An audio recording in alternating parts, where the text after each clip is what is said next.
अस्सलाम वालेकुम वरहमतुल्लाह। अज़ीज़ तलबा व तालिबात, जैसा कि हमारा आप जानते हैं कि हमारा जो चैप्टर नंबर 3 शुरू है जिसका नाम है kinetic theory of gases and radiation. तो पिछले हमने 5 लेक्चर मुकम्मल कर लिए हैं। आज जो हमारा लेक्चर नंबर 6 है जो रेडिएशन पर डिपेंड है।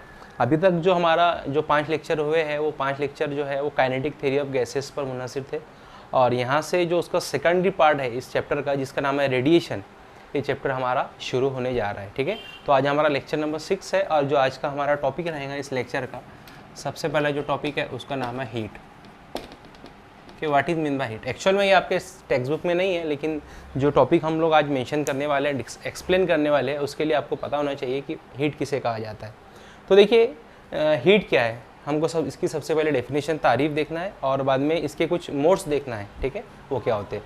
तो हीट जो है, heat is a form of energy, is a form of energy. Heat जो है एनर्जी की एक किस्म है।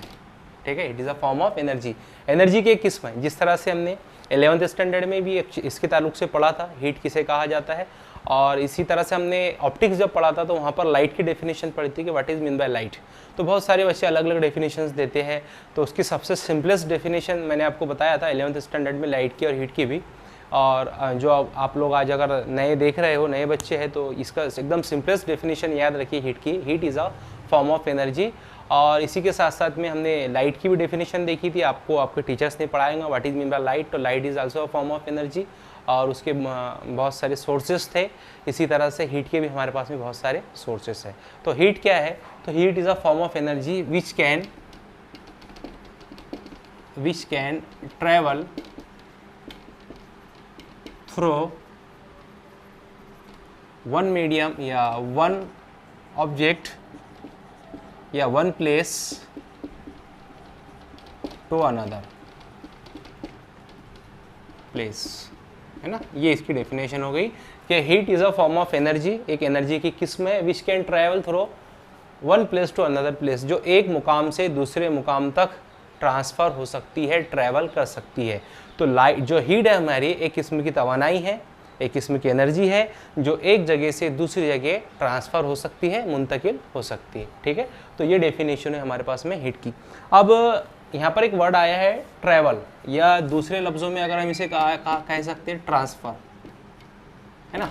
तो heat is a form of energy which can transfer, ठीक है, through one place to another place, एक प्लेस से दूसरे प्लेस पर ट्रांसफ़र हो सकती है। इसकी एग्जांपल क्या होंगी, तो इसकी एग्जांपल ये है कि हम देखते हैं कि हमको जब सुबह सवेरे होती है तो हम ये देखते हैं कि सूरज निकलता है, और सूरज निकलता है तो उसमें से हीट निकलती है। तो सूरज से जब हीट निकलती है तो वो प्लेस से अर्थ तक ट्रैवल करती है, ट्रांसफ़र होती है। ठीक है, तो ये ट्रांसफ़र जो है, हीट का जो ट्रांसफ़र है, इसके ना 3 मोड है। कितने मोड है? 3। यहाँ से आपके टेक्स्ट बुक में दिया गया है कि जो हीट की जो ट्रांसफ़र के जो मोड है वो 3 मोड है। आइए उन मोड को डिस्कस करते हैं। तो 3 हीट ट्रांसफ़र मोड, ठीक है। There are 3 types of heat transfer mode. सबसे पहला जो है वो है कंडक्शन, दूसरा जो है वो है कन्वेक्शन,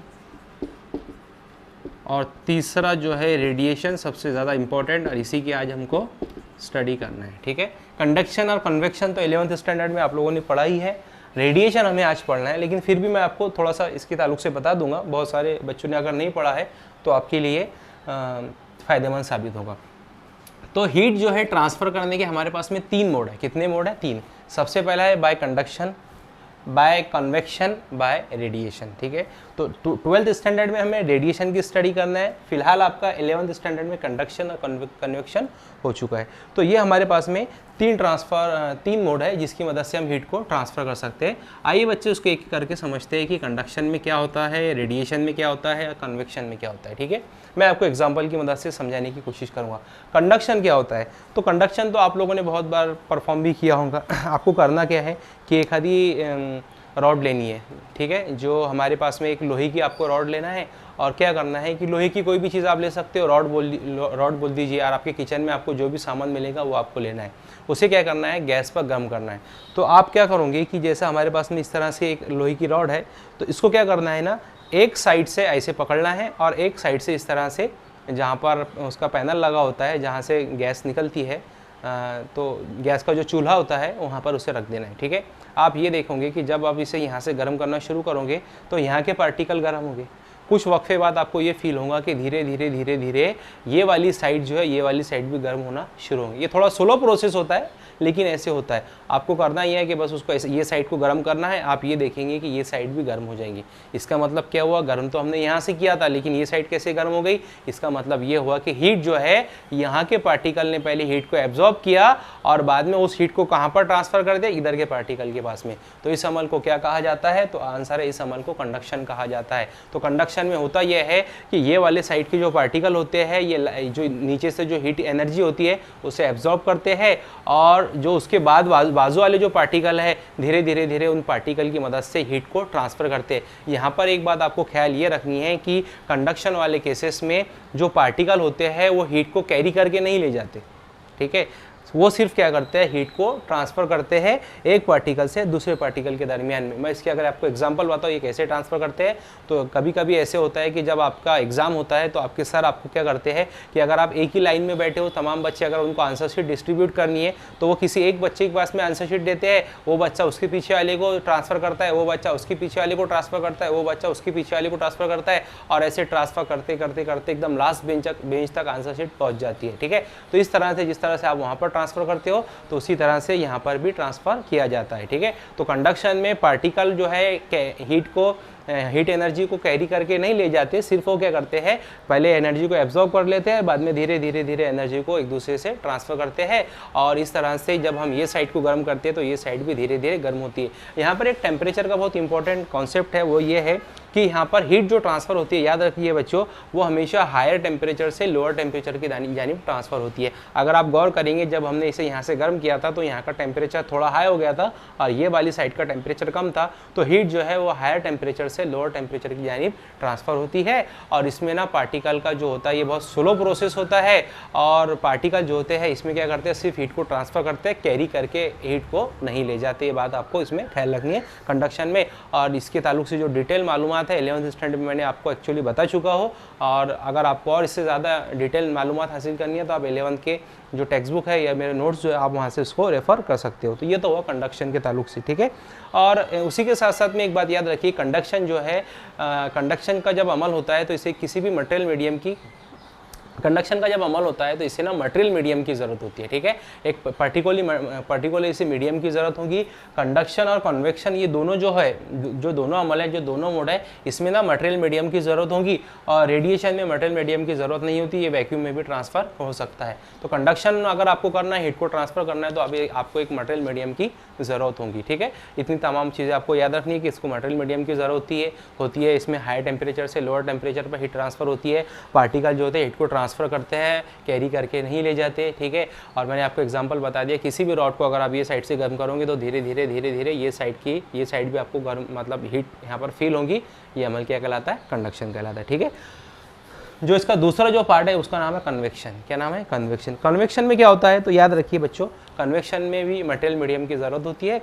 और मैं इसके अगर आपको एग्जांपल बताऊँ तो आपने ये देखा होगा कि जो हमारा गैस का चूल्हा होता है, ठीक है, तो हम क्या करते हैं, हमारा एक पॉट वगैरह लेते हैं। ठीक है, अगर हमें दूध गर्म करना है तो दूध को हमने भगोना लिया, और जो हमारा गैस का पॉट है जहाँ से गैस निकलती है, आपने भगोने को वहाँ पर रख दिया, उसमें ना आपका दूध डाला या पानी डालो जो आप गर्म करना चाहते हो।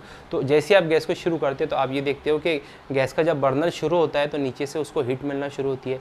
तो जो हमारा जो भगोना रखा हुआ है, जो उसकी निचली सरफेस है, निचली सरफेस में मौजूद जो पार्टिकल है, अभी तो उनके पास में हीट एनर्जी ज़ीरो है, लेकिन क्या होता है कि जैसे वो गर्म होते हैं वहाँ के पार्टिकल, मतलब लोअर साइड के पार्टिकल जब गर्म होते हैं बर्नर पर रखे हुए, तो ये जो लोअर साइड के जो पार्टिकल्स होते हैं ना, उनकी जो हीट एनर्जी है वो बढ़ जाती है, बराबर है, क्योंकि हम उसको अगर गर्म करेंगे तो उनकी हीट एनर्जी तो बढ़ेगी। तो बच्चों इससे होता ये है कि जब उनकी हीट एनर्जी बढ़ती है तो हीट एनर्जी बढ़ने की वजह से उनकी डेंसिटी कम हो जाती है।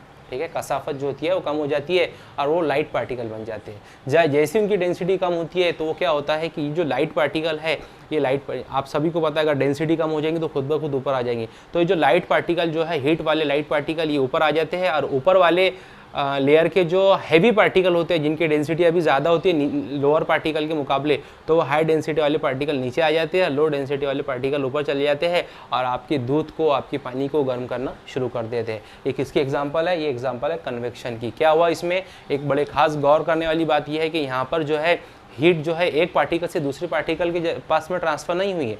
अगर आप गौर करें तो मैंने आपको बताया कि लोअर लेयर के जो पार्टिकल्स है पहले उनको हमने हीटअप किया, उनकी डेंसिटी कम हुई, वो लाइट पार्टिकल में कन्वर्ट हुए, वो पार्टिकल ऊपर ट्रांसफ़र हुए। मतलब क्या हुआ, ये वाले प्रोसेस में पार्टिकल ने हीट को कैरी करके लेके गए।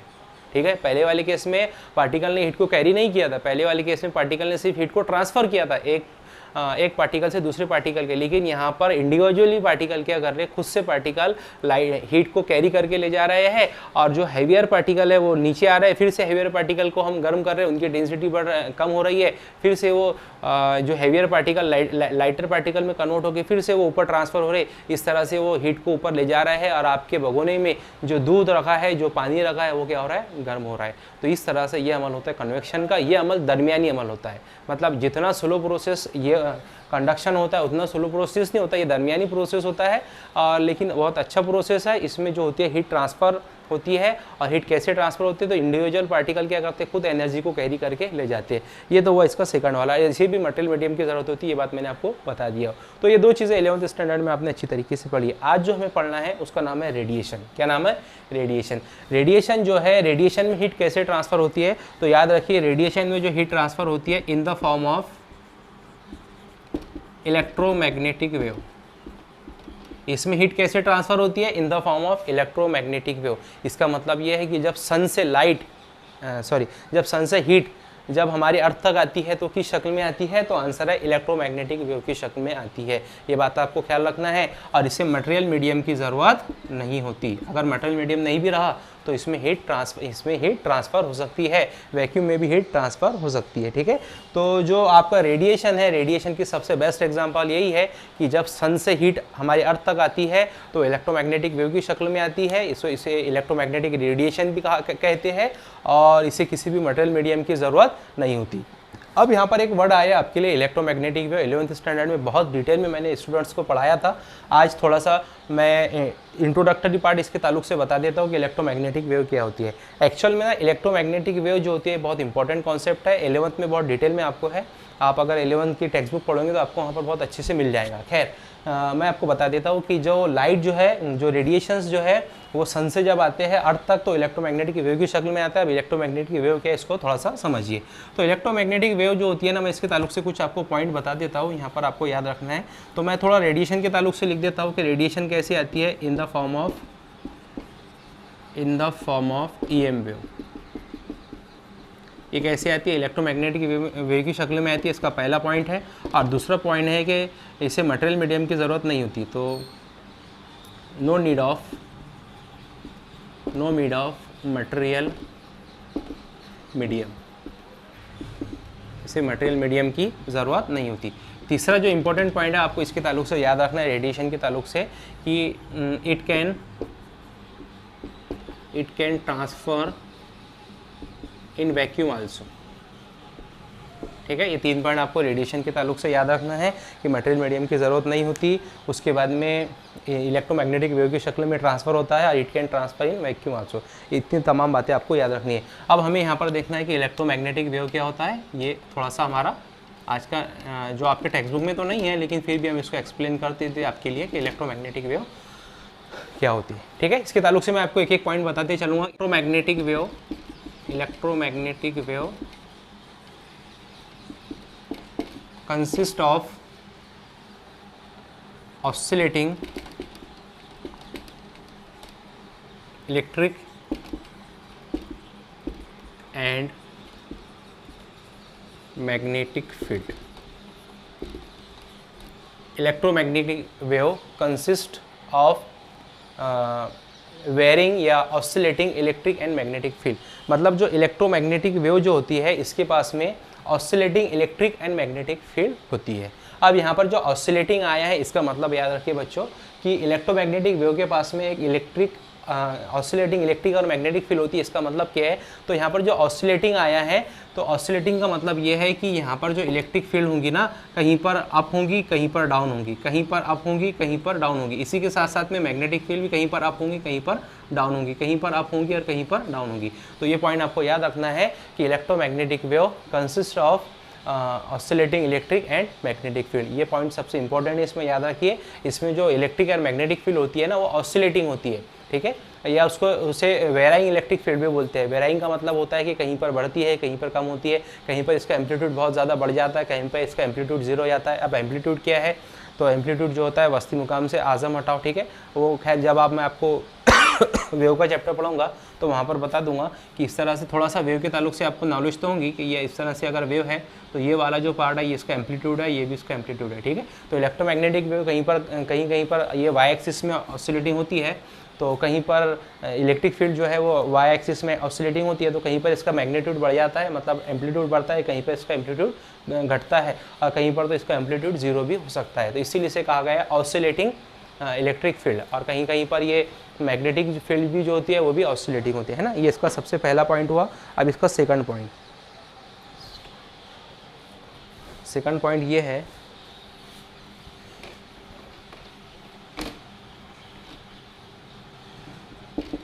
हाँ, electromagnetic wave consist of oscillating electric and magnetic field. और ये जो फील्ड्स होती है ना, electric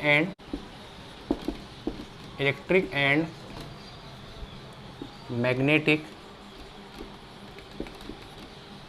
field are mutually perpendicular to each other, है ना। देखिए मैंने यहाँ पर क्या लिखा हो, मैंने यहाँ पर लिखा हो कि इलेक्ट्रिक एंड मैग्नेटिक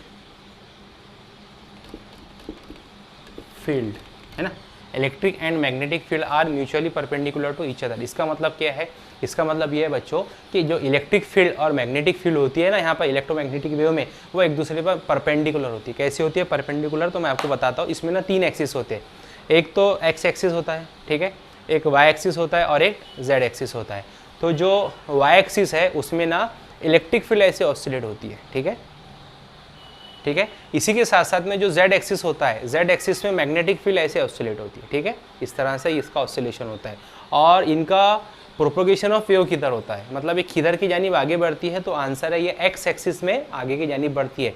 वाई में इलेक्ट्रिक फील्ड ऑसिलेट करती है, जेड में मैग्नेटिक फील्ड ऑसिलेट करती है, और दोनों का जो प्रोपोगेशन होता है वो किधर होता है, तो आंसर है दोनों का प्रोपोगेशन एक्स एक्सिस में होता है। एक्चुअल में ये 3 डायमेंशनल चीज़ें मैं आपको बता नहीं सकता, तो अभी जब मैं लेक्चर आपके लिए अपलोड करूंगा ना, तो मैं यहाँ पर एक एनिमेशन डाल दूंगा, उस एनिमेशन को आप देख सकोगे कि उस एनिमेशन में आपको इलेक्ट्रिक और मैग्नेटिक फील्ड का ऑसिलेशन दिखाई देगा इंशाल्लाह, ठीक है। तो ये सेकंड पॉइंट जो मैंने लिखा होगा, electric and magnetic field are mutually perpendicular to each other, ये एक दूसरे पर म्यूचुअली परपेंडिकुलर होते हैं। क्यों मैं यहाँ पर म्यूचुअली परपेंडिकुलर बोल रहा हूँ, क्यों, क्योंकि जो वाई एक्सिस है और ये जेड एक्सिस है, ये एक दूसरे पर कैसे परपेंडिकुलर है, ठीक है। तो इलेक्ट्रिक और मैग्नेटिक फील्ड जो होती है एक दूसरे पर परपेंडिकुलर होती है। इसी के साथ साथ में जो इनका प्रोपेगेशन ऑफ वेव होता है, ठीक है, प्रोपेगेशन ऑफ जो वेव होता है वो भी परपेंडिकुलर होता है। ये भी बात आपको ख्याल रखनी है, क्योंकि इसका प्रोपेगेशन कहाँ पर होता है, तो आंसर इसका प्रोपेगेशन होता है एक्स एक्सिस में। तो यहाँ पर तीनों एक्सिस का हमको इस्तेमाल है, एक्स का भी हो रहा, वाई का भी हो रहा, जेड का भी हो रहा। फिर से वाई एक्सिस जो है, वाई एक्सिस में इस तरह से ऑसिलेट कर रही है, ठीक है, जेड एक्सिस में भी ऑसिलेट कर रही है, ठीक है। वाई एक्सिस में जो ऑसिलेट कर रही है वो इलेक्ट्रिक फील्ड है, जेड में जो है वो मैग्नेटिक फील्ड है, और एक्स एक्सिस में दोनों का प्रोपोगेशन ऑफ वेव है, ठीक है। तो ये हो गया इसके पास इसके ताल्लुक से दूसरा पॉइंट। तीसरा पॉइंट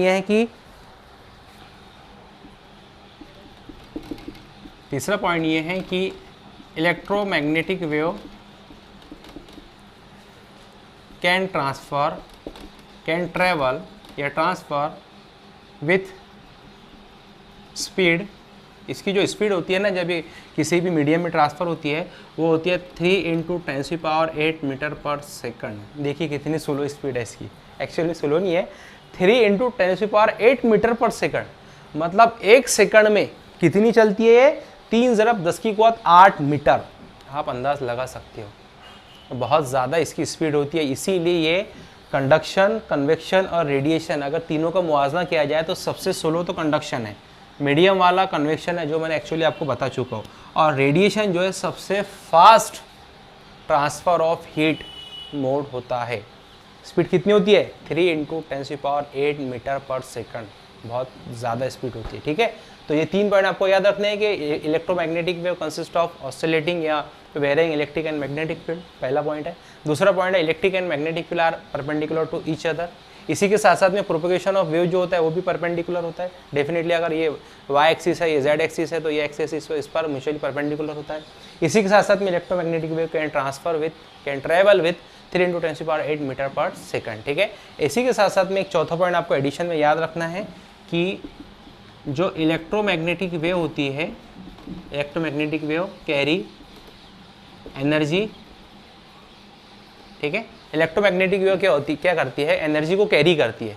जब वो सन से अर्थ तक आती है तो एनर्जी को साथ में लाती है। ठीक है, कैरी करके लेकर आती है, और इक्वली इलेक्ट्रिक और मैग्नेटिक फील्ड क्या करते हैं? उस एनर्जी को ट्रांसफर कर देते हैं। ठीक है, ये बात भी आपको याद रखना है कि जो इलेक्ट्रोमैग्नेटिक वेव है ये एक टाइप का कैरियर है जो क्या करता है? हीट को सन से अर्थ तक लाता है, और यहाँ आने के बाद में इलेक्ट्रिक और मैग्नेटिक फील्ड बराबरी मतलब इक्वली उसको डिस्ट्रीब्यूट कर देती है।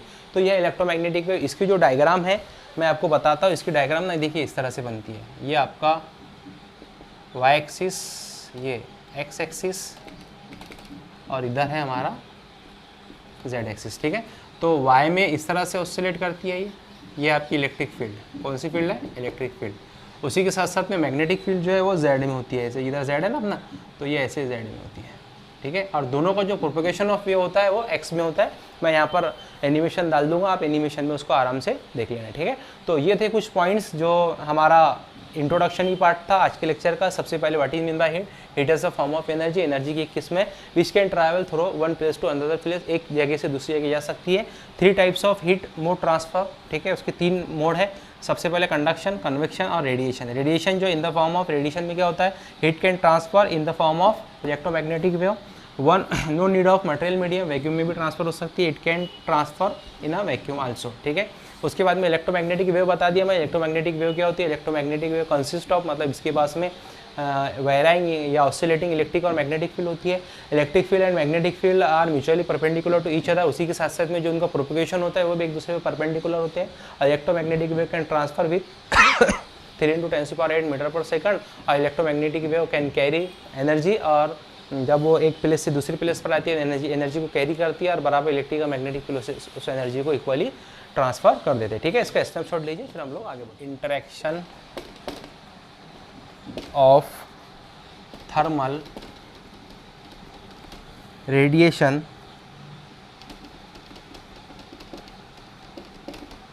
And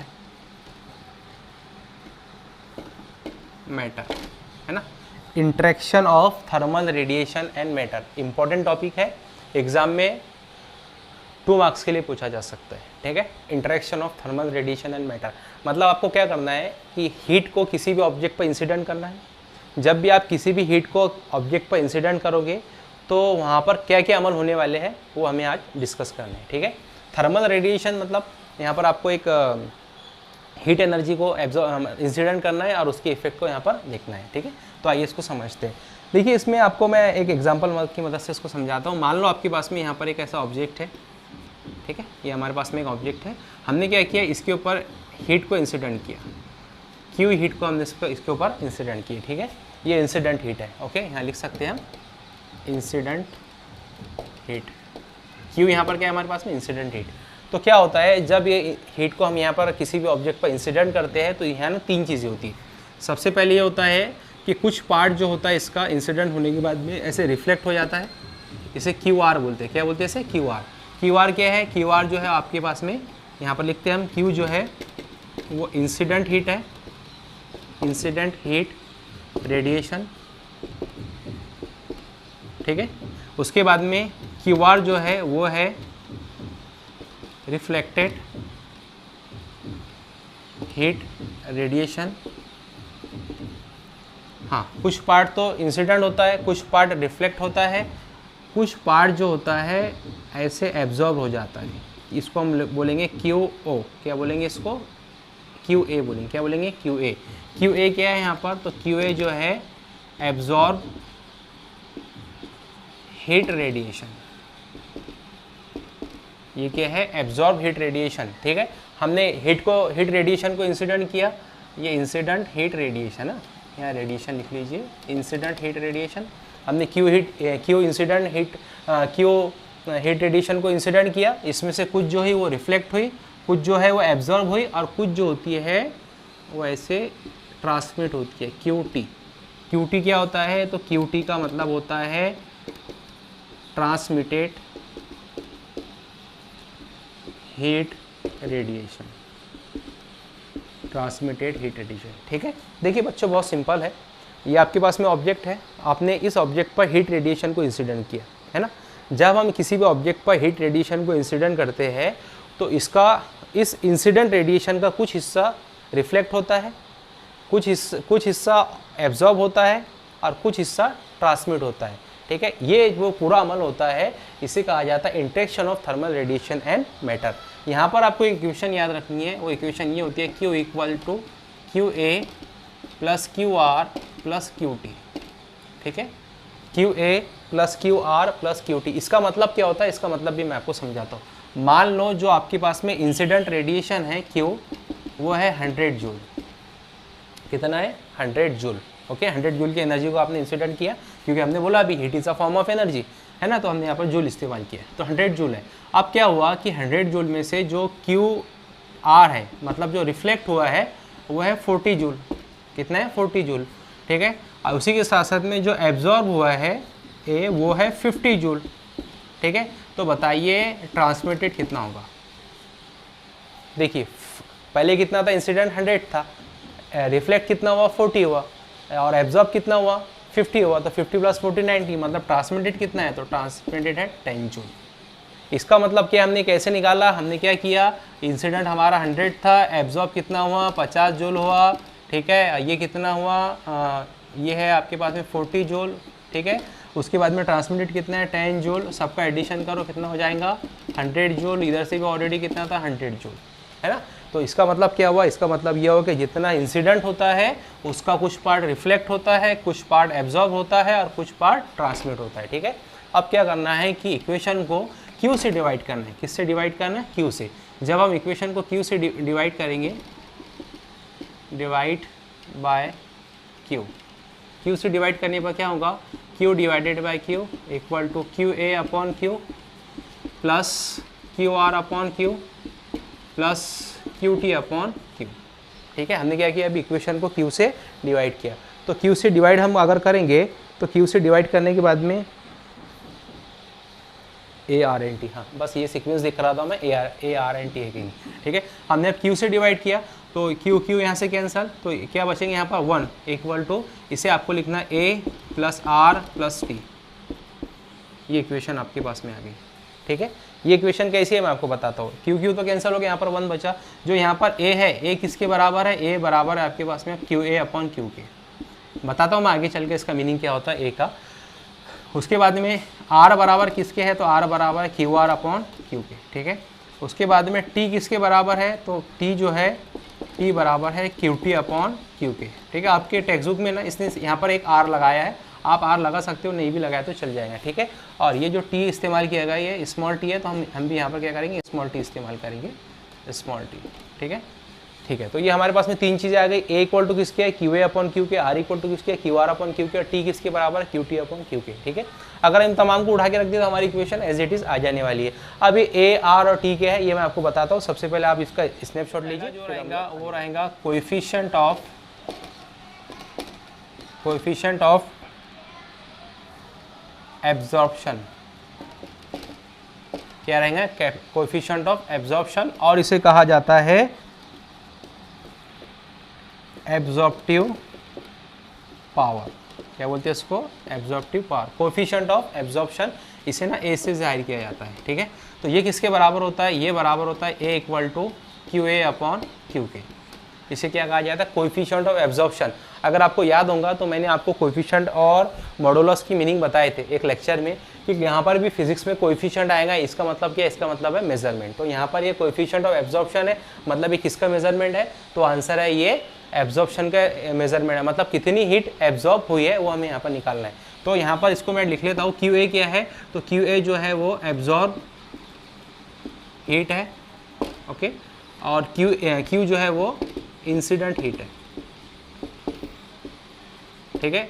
Q A absorb heat है और क्यू जो है वो इंसिडेंट हीट है, ठीक है। अगर हम यहाँ से निकालना चाहें तो हम इसको निकाल सकते हैं, ए इक्वल टू, जैसे अगर आपको याद होगा कि मैंने अभी आपको एग्जांपल बताई थी कि जो हमने जब हीट को इंसिडेंट किया था वो 100 थी, ठीक है, और उसमें की एब्जॉर्ब कितनी हुई थी, तो उसमें की जो एब्जॉर्ब थी मान लो वो 50 है, कितनी है 50, सिफर सिफर कैंसल, मतलब इसका आंसर कितना आ जाएगा, इसका आंसर आ जाएगा 5/10, 5/10, ठीक है। इसका मतलब कितना हो जाएगा 5 × 10⁻⁻1, इसका मतलब 0.5। क्या इसका कोई यूनिट होगा, तो आंसर है ये यूनिट लेस और डायमेंशन लेस है। क्यों यूनिट लेस और डायमेंशन लेस है, क्योंकि ऊपर भी हीट है नीचे भी हीट है, जूल एक दूसरे से कैंसिल हो जाएंगे, तो आपके पास में इसका आंसर कितना आ जाएगा 0.5। इस तरह से हमने किसका मेजरमेंट किया कि जब हमने 100 जूल को इंसिडेंट किया तो उसमें से एब्जॉर्ब कितनी हुई 0.5, ठीक है। इसी के साथ साथ में सेकंड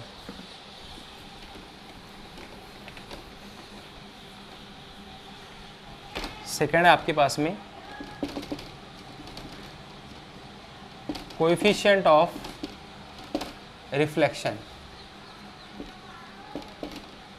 है ना, कोएफिशिएंट ऑफ रिफ्लेक्शन, और इसका एक दूसरा नाम है जो आपके टेक्स्ट बुक में दिया गया है,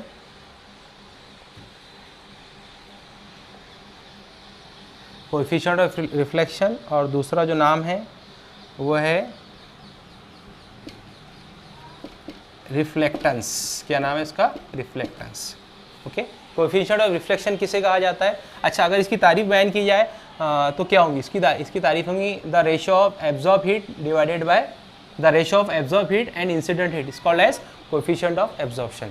अब कोएफिशिएंट ऑफ रिफ्लेक्शन क्या होता है, तो कोएफिशिएंट ऑफ रिफ्लेक्शन को हम स्मॉल आर से जाहिर किया करते हैं, इसको याद रखिए, स्मॉल आर से जाहिर करेंगे, और ये बराबर होगा रिफ्लेक्शन है तो QR/Q के, ठीक है। ये QR क्या है, तो ये है आपके पास में रिफ्लेक्टेड हीट, और ये Q जो है वो इंसिडेंट हीट, रिफ्लेक्टेड हीट और इंसिडेंट हीट, ओके। अच्छा, तो इसकी डेफिनेशन क्या बनेगी, इसकी डेफिनेशन ये बनेगी the ratio of reflected heat और इंसिडेंट हीट, है ना, the ratio of reflected and incident heat is called as coefficient of reflection which is denoted by small r. The formula for coefficient of reflection or reflectance is QR equal to QR/Q, where QR is a reflected heat and Q is a incident heat, okay। अच्छा चलो हम फिर से वही example करते हैं। मान लो कि जो आपके पास में इसकी एग्जांपल हम लेंगे स्मॉल r, ठीक है। मान लो जो इंसिडेंट हीट है वो आपके पास में 100 थी और जो रिफ्लेक्ट हो गए इसमें से वो 40 है, ठीक है। तो सिफर सिफर कैंसल, इसका मतलब कितना बचेगा 4/10, इसका मतलब 4 × 10⁻⁻1, इसका मतलब 0.4। तो हमारे पास में रिफ्लेक्टेड कितना है, तो रिफ्लेक्टेड है हमारे पास में 0.4, इसका कोई यूनिट होगा, इसका कोई भी यूनिट और डायमेंशन नहीं होंगे। ये आपके पास में कोएफिशिएंट ऑफ रिफ्लेक्शन। पहले क्या था, coefficient of absorption, coefficient of reflection. Third वाला क्या बनेगा, तो थर्ड वाला बनेगा कोएफिशिएंट ऑफ ट्रांसमिशन, ठीक है। तो पहले इसका स्नैपशॉट लीजिए, फिर मैं आपको आगे बताता हूँ।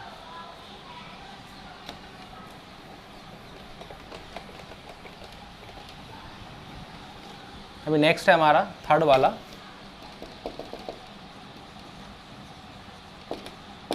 Coefficient of transmission, coefficient of transmission, और इसका जो इसका दूसरा नाम है जो हमारे टेक्स्ट बुक में दिया गया है उसका नाम है कोएफिशिएंट ऑफ ट्रांसमिशन। इसका जो दूसरा नाम है वो है ट्रांसमिटेंस। क्या नाम है, ट्रांसमिटेंस, कोएफिशिएंट ऑफ ट्रांसमिशन और ट्रांसमिटेंस। ये क्या होता है, तो ये होता है, इसे डिनोटेड किया जाता है टी से, स्मॉल टी से। स्मॉल टी इक्वल टू ये होता है आपके पास में, याद रखो, ये होता है QT/Q। किसके होता है, QT/Q। अब QT क्या है, तो QT जो आपके पास में वो है ट्रांसमिटेड हीट रेडिएशन, ठीक है, और Q जो है वो इंसिडेंट हीट रेडिएशन, ठीक है।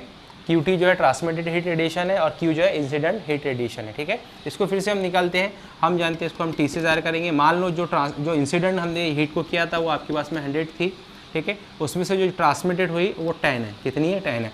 सिफर सिफर कैंसल, यहाँ पर क्या बचा 1 डिवाइडेड बाय 10, इसका मतलब 1 × 10⁻⁻1, इसका मतलब इसका आंसर कितना आ जाएगा 0.1, ओके। तो T आपके पास में कितना निकला टी निकला 0.1, इसका भी कोई यूनिट नहीं होगा और कोई डायमेंशन नहीं होगी। तो ये था आपके पास में coefficient of reflection, coefficient of transmission और कोएफिशिएंट ऑफ एब्जॉर्प्शन। कोएफिशिएंट का मतलब फिर से बता देता हूँ, कोएफिशिएंट का मतलब होता है मेजरमेंट। मतलब हमने यहाँ पर किसका मेजरमेंट किया, यहाँ पर हमने रिफ्लेक्शन कितनी हीट रिफ्लेक्ट हुई उसका मेजरमेंट किया, यहाँ पर कितनी हीट ट्रांसमिट हुई उसका मेजरमेंट किया, और फर्स्ट वाले में कितनी हीट एब्जॉर्ब हुई थी उसका मेजरमेंट किया। तो ये तीनों इसके पार्ट थे। इसका स्नैपशॉट लीजिए, फिर मैं आपको दो छोटी छोटी डेफिनेशन है वो बताता हूँ। फिर मैंने आपको इक्वेशन बताया था a plus R plus T equal to 1, है ना। ये इक्वेशन निकली थी ना हमारी, a plus R plus T. ये कैसे निकली थी अभी आपको निकाल के बताया था मैंने यहाँ पर कि a plus R plus T. फिर से बता देता हूँ, याद रखिए q इक्वल टू क्या था आपके पास में, Q A plus Q R plus Q T, इस तरह से था। फिर आपने इसको q से डिवाइड किया था, जब इसको q से डिवाइड किया था ये बन गया था 1 इक्वल टू क्या बना था आपके पास में a plus R plus T, ठीक है। The algebraic sum of coefficient of absorption, coefficient of reflection and coefficient of transmission equal to 1 होता है ना। ये इक्वेशन आपको याद रखनी है, a plus R plus T equal to 1। अगर मैं यहाँ का क्या करूँ, if a equal to 0 and r equal to 0, मतलब क्या है कि अगर इंसिडेंट जो हमारे पास में जो कोफिशिएंट ऑफ एब्जॉर्प्शन है वो अगर 0 हो और कोफिशिएंट ऑफ रिफ्लेक्शन अगर 0 हो तो t किसके बराबर हो जाएगा, t बराबर 1 के हो जाएगा। इसका मतलब क्या है, इसका मतलब ये है कि जितनी हीट इंसिडेंट होगी उतनी हीट रिफ्लेक्ट होगी। ओके, तो जितनी हीट इंसिडेंट हुई थी उतनी हीट को हमने रिफ्लेक्ट किया था, तमाम जगह हम 0 रख देंगे वो उस इक्वेशन में।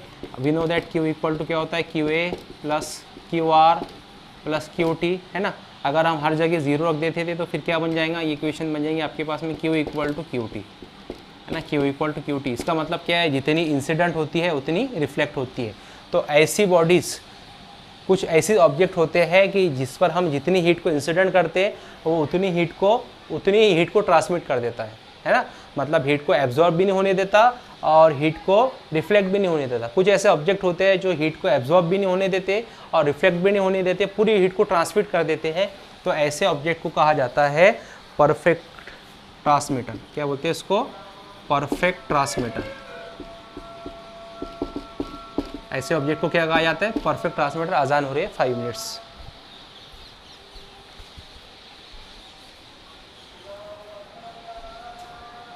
सॉरी, डायथर्मिनस सब्सटेंसेस और अथर्मिनस सब्सटेंसेस, इसका मीनिंग क्या होता है। तो मान लो आपके पास में एक ऑब्जेक्ट है, ठीक है, आपने इसके ऊपर हीट रेडिएशन को इंसिडेंट किया। ये जो आपके पास में ग्लास है, क्या है, ग्लास, ठीक है।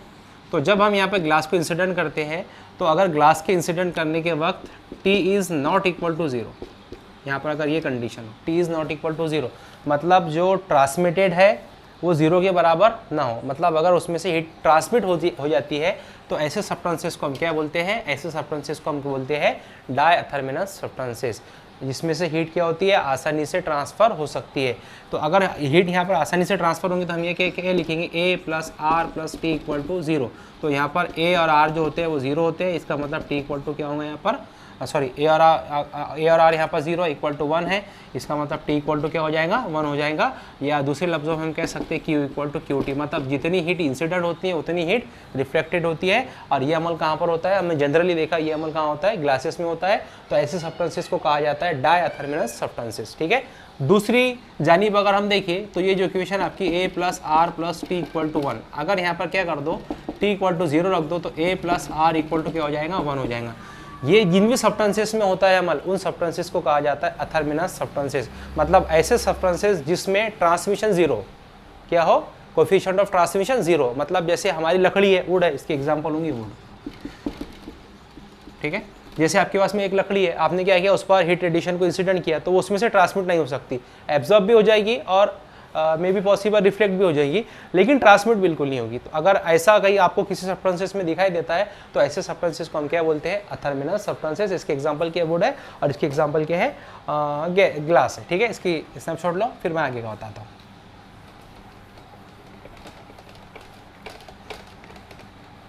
हाँ, अब तीसरी कंडीशन, इसमें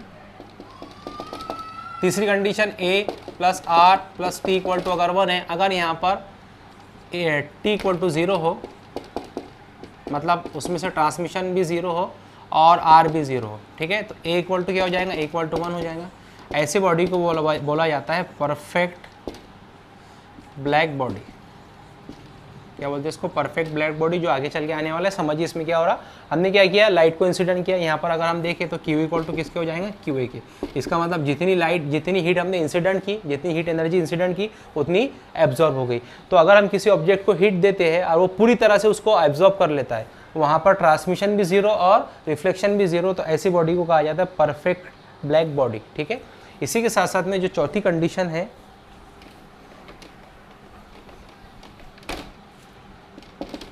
A plus R plus T equal to 1, अगर यहाँ पर A इक्वल टू भी जीरो हो और T इक्वल भी जीरो हो, ठीक है, तो क्या होगा, अगर हम यहाँ पर हर जगह जीरो रखें तो R इक्वल टू क्या हो जाएगा, 1 हो जाएगा। इसका मतलब जितनी हीट हम देंगे उतनी हीट क्या होंगी, रिफ्लेक्ट होंगी। ऐसी बॉडीज़ को कहा जाता है परफेक्ट रिफ्लेक्टर। क्या बोलते हैं इसको, परफेक्ट रिफ्लेक्टर। तो देखिए ये है परफेक्ट एब्जॉर्वर भी बोल सकते हैं इसको, परफेक्ट एब्जॉर्बर, ठीक है, और ये परफेक्ट रिफ्लेक्टर। तो परफेक्ट एब्जॉर्बर में क्या होगा, A इक्वल टू 1 होगा, परफेक्ट रिफ्लेक्टर में R इक्वल टू 1 होगा, ठीक है, परफेक्ट ट्रांसमीटर में T इक्वल टू 1 था। ठीक है, तो ये तमाम चीज़ें थी जो आज के लेक्चर के ताल्लुक से थी। मुझे ऐसी उम्मीद है कि जो चीज़ें मैंने आपको बताई है वो तमाम चीज़ें आपको समझ में आई होंगी। जो इसके रिगार्डिंग जो भी क्वेश्चन है आप कमेंट बॉक्स में पूछ सकते हैं। जब भी चैप्टर मुकम्मल हो जाएगा इंशाल्लाह आपको नोट्स मिल जाएंगे। अस्सलाम वालेकुम व रहमतुल्लाह।